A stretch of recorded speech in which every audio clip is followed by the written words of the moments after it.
nanomboka ny sabotsy 5 aprily ny volana ramadany ho an'ny mpino silamo ho an'ity taona 24 ity volana iray tena manandanja sy miavaka eo amin'ny finoana silamo izy ity na dia ny hoe ny fifadikanina ihany no alalan'ny be sy ny maro azy.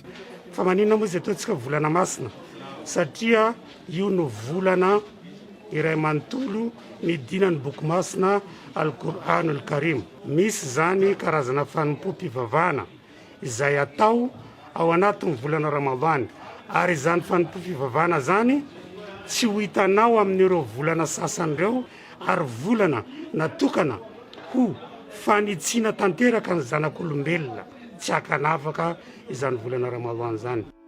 Raha ny fanazavana no omeny Imam Nasr dia tsy voatery manantona moské akory ireo mpino mandritra io fotoana io kanefa kosa mitondra soa kokoa ny manantona izany. Fanaovana izy an-trano zany azahoana tombontsoa kelikely zany par rapport fanaovana izy ato anatin'ny masjid. Raha ohatra ka izy zany ataony agnana an-trano zany azahoana tombontsoa 10 mandeha aty masjid zany zay mahazo tombontsoa 70 na misosoko ambonimbon'izay tombontsoa zay.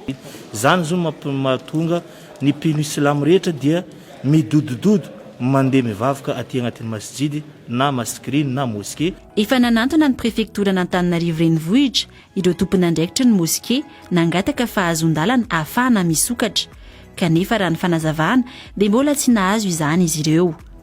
Na izany aza nefa dia mipetraka ireo fepetra rehetra toy ny fanaovana arivava, ny fanajana ny iray metatra ary ihany koa ny tsy fioran'ny olona 50 ao anaty trano fivavahana.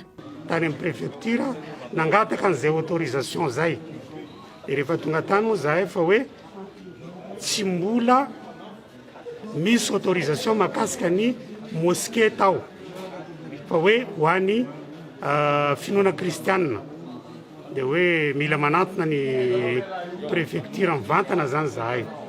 Dia ny andro moa zahay tsy tafiona tamin'ny prefektura dia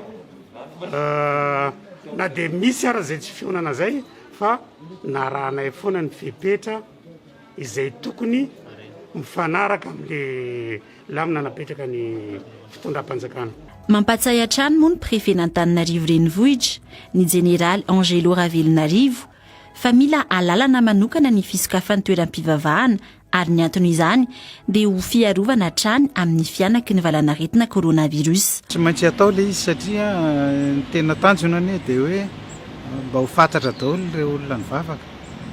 Izay zany tena natonga an'ilay fepetra zany mba ahafahana mijery ny traçabilité amin'ny mpino tsirairay zany raha sanatria ka misy virus circule atao dia mba mora misy CCO zany mi-interpeller an'ilay olona ho atao mise en quarantaine na ho araha maso ny fahasalamana. Izay ny tena tanjon'ilay izy fa tsy hoe fitiavana te ilavanina izany.